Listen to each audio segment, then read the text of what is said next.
My dear friends, welcome in new vision chemistry classes. आज की class में पढ़ेंगे क्लास 10 साइंस से प्रकाश के परावर्तन का नियम।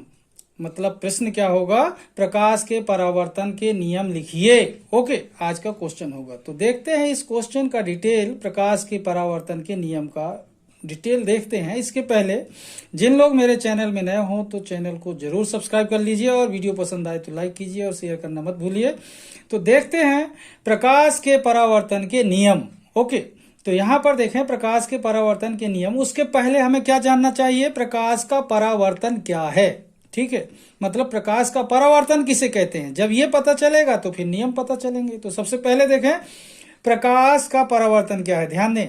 तो प्रकाश किरण का किसी सतह से टकरा कर, ध्यान दें, प्रकाश किरण का किसी सतह से टकरा कर उसी माध्यम में लौटना प्रकाश का परावर्तन कहलाता है। बात समझ आ रही।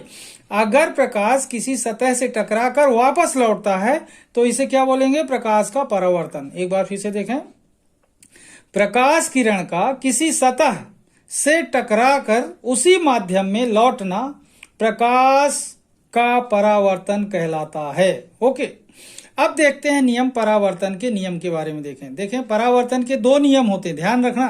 परावर्तन के कितने नियम हैं, दो। अब यहां फर्स्ट नंबर का देखें, आपतन कोण का मान, आपतन कोण का मान सदैव परावर्तन कोण के बराबर होता है।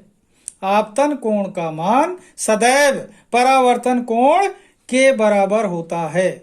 सेकेंड पॉइंट देखें, दूसरा नियम, आपतित किरण आपतन बिंदु पर अभिलंब तथा परावर्तित किरण, ध्यान दें तीन चीज बोल रहा हूं, आपतित किरण, सेकेंड क्या बोल रहा हूं, आपतन बिंदु पर अभिलंब, और तीसरा क्या बोल रहा हूं, परावर्तित किरण। तो एक बार फिर से देखें, आपतित किरण आपतन बिंदु पर अभिलंब तथा परावर्तित किरण तीनों एक ही तल में स्थित होती हैं।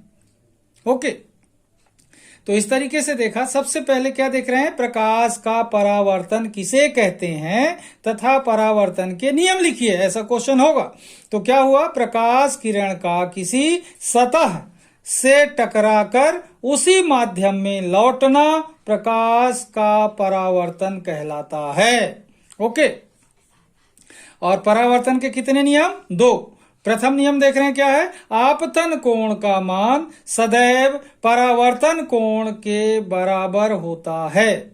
सेकेंड, आपतित किरण आपतन बिंदु पर अभिलंब तथा परावर्तित किरण तीनों एक ही तल में स्थित होती हैं। ओके, इस तरीके से देखा आपने प्रकाश का परावर्तन किसे कहते हैं तथा परावर्तन के नियम। ओके, अब देखते हैं प्रकाश के परावर्तन के नियम में डायग्राम। ओके, तो अब देखें नियम के बाद देखते हैं परावर्तन के डायग्राम के बारे में। ठीक है, तो यहां पर देखें परावर्तन का जो चित्र बना हुआ है, यहां पर देखें एम और एम डैश, ये एक समतल दर्पण है। ए से लेकर ओ तक की ये जो लाइन है ये कहलाती है आपतित किरण। ओ से लेकर बी तक की जो लाइन है ये कहलाती है परावर्तित किरण। मतलब ये किरण आई और इस सतह से टकराकर वापस लौट गई, तो क्या है ये परावर्तन। ये किरण आई, इस सतह से टकराई और वापस लौट गई, तो क्या है ये परावर्तन। ठीक है, और ये बीच में अभिलंब डालने पर यहां पर देखें एन से लेकर ओ तक की ये जो लाइन है अभिलंब है, और अभिलंब के इस पार जो कोण है आई आपतन कोण है, इस पार है जो ये क्या है परावर्तन कोण। तो इस तरीके से डायग्राम देखें, A O, O B, M O, M, M dash. Okay, तो अब यहां पर ये सब कौन क्या है यहां पर देखें, लिख देंगे अपन। ठीक है, तो यहां पर एम और एम डैश, मतलब ये एम और ये एम डैश क्या है, समतल दर्पण। फिर देखें ए ओ, तो ये ए ओ क्या है, आपतित किरण। फिर ओ बी, ओ भी क्या है, परावर्तित किरण। फिर एन ओ क्या है, ये देखो एन ओ, अभिलंब। ठीक है, इसके बाद ये आई जो है, तो ये है कोण आई आपतन कोण, और कोण आर ये जो लिखा हुआ है ये है परावर्तन कोण। ओके, इस तरीके से आप देखें परावर्तन किसे कहते हैं, परावर्तन के नियम लिखिए, परावर्तन को सचित्र समझाइए के लिए ये क्वेश्चन का आंसर आपको बहुत ही सटीक और सरल है और आप लोग इसे जरूर सीखिए। ये एग्जाम के लिए मोस्ट इंपोर्टेंट है, जरूर सीखिए। ओके, तो जिन लोग मेरे चैनल में नए हो तो चैनल को सब्सक्राइब कर लें। आज की क्लास को मैं यहीं पर समाप्त करूंगा। तब तक के लिए धन्यवाद। जय हिंद, जय भारत।